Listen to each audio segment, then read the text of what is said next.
There are 3 months left of 2025. And if you're anything like me, maybe at the beginning of the year, you also set big goals for this year. And now it's like almost over and maybe we're not that much closer to our goals. And at least for me, I do feel a bit frustrated with myself and just, this nagging feeling that I feel like I could have done more. But here's the thing.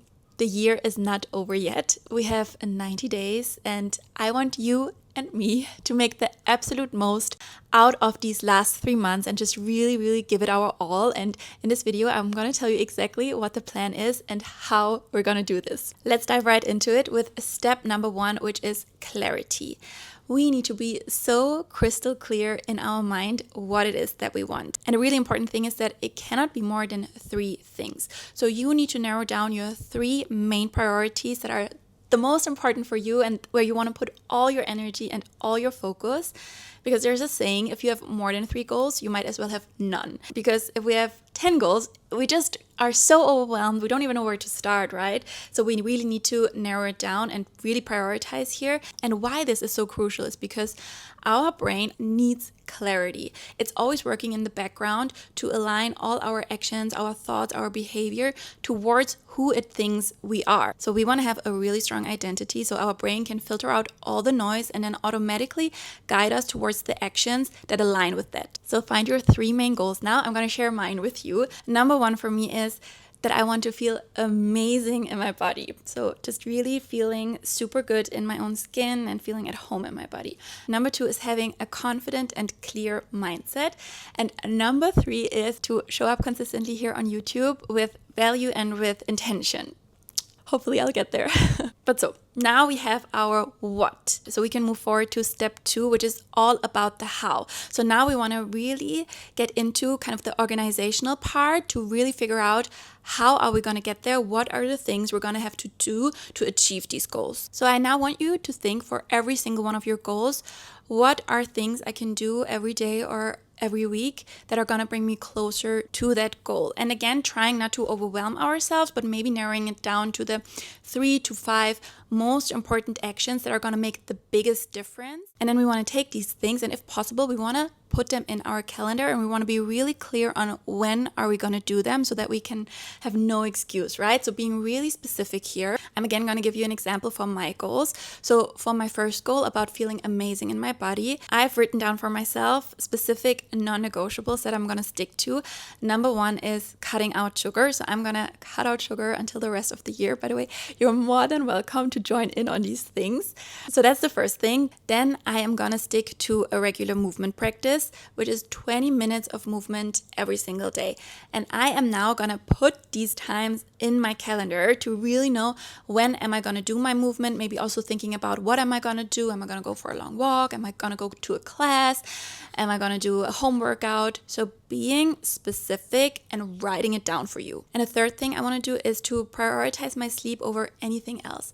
So setting myself a consistent bed and wake up time and prioritizing minimum 8 hours of sleep and not letting anything get in the way. So if there's, for example, a friend asking me out for dinner, I'm going to be like, I'd love to meet you, but I have to be home at 9:30 so I can be in bed by 10. So having these rules and really just non-negotiables for you that you're not gonna break. For my second goal, which is having a strong and clear mindset, which is actually something that's super important to me because I have just such a strong tendency of overthinking everything, questioning myself, doubting myself, and just really, really having super negative and destructive thoughts. So this is really important for me to work on. And there different steps I'm going to take is number 1, a daily meditation practice. So minimum 5 days of meditating daily, and then combination, then also minimum 5 minutes of journaling where I write down all my thoughts and really reflect on my mind and all the things that are going on in my head and so on. So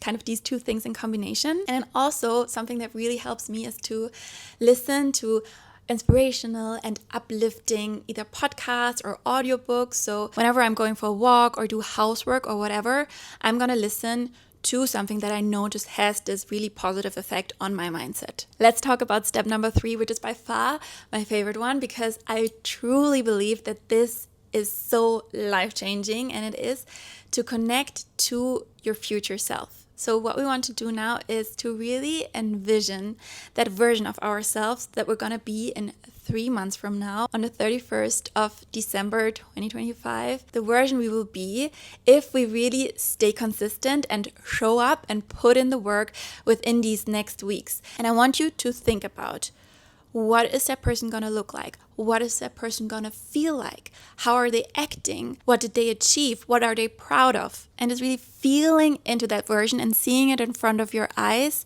And what I now also want you to think about is the version of yourself you're going to be in 3 months from now if you don't do any of these things. So if you don't prioritize your goals, you don't show up consistently, you kind of keep going on with life as you have and kind of become a stagnant version of yourself. And to me, this is almost even more powerful than kind of the ideal future version that I want to be, because it really makes it so clear to me that I will regret so much if I don't use this time that I have wisely and if I don't give it my all and really put in the work, because I would be so disappointed in myself. So I think this is really such a crucial task to do. And all of this perfectly ties into step number 4, which is almost like the secret ingredient to stay consistent and disciplined. It's really so crazy powerful that I almost can't wait right now to share it with you, and I really hope you're gonna do it.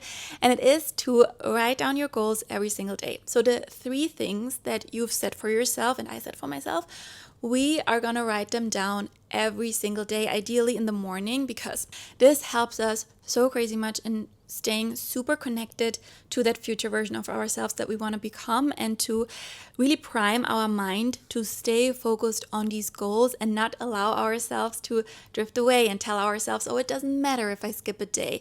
No, it kind of really puts yourself in the spot of realizing, wow, this is what I set myself up to do. And it actually really makes it super difficult to self-sabotage, because we're reminding ourselves of what it is that we want, and it's really like we're becoming obsessed with it, but in a very healthy way. And I'm going to tell you now 3 science-backed reasons why a healthy obsession is actually the best thing you can have. Number 1 is our reticular activating system, which is kind of like our brain's filter.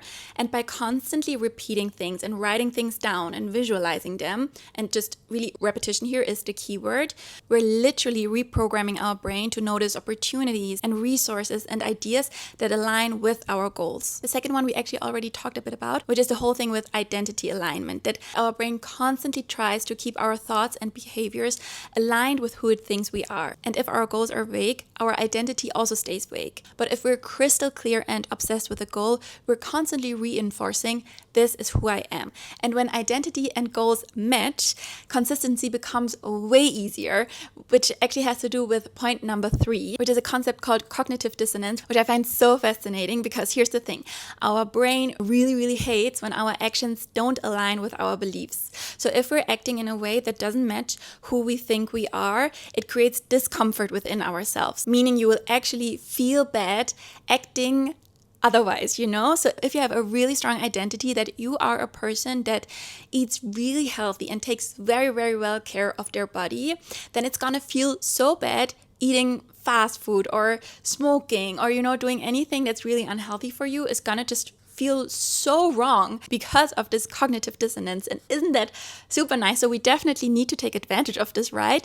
And kind of almost brainwash ourselves and become so obsessed with what it is that we want. So promise me that you are gonna write down your 3 goals every single day. We're gonna do it together and we're gonna achieve them. And now the only thing that can actually go wrong is that we get a little bit maybe too far, so that we push ourselves too much, that we get into a state of burnout or just complete depletion, which I feel like is especially risky for you and me, because I know the fact that you're watching this video just really says a lot about you, that you're a person who has really high standards for themselves and high expectations and wants to do their best and make the most out of their life, which I feel like is an amazing characteristic.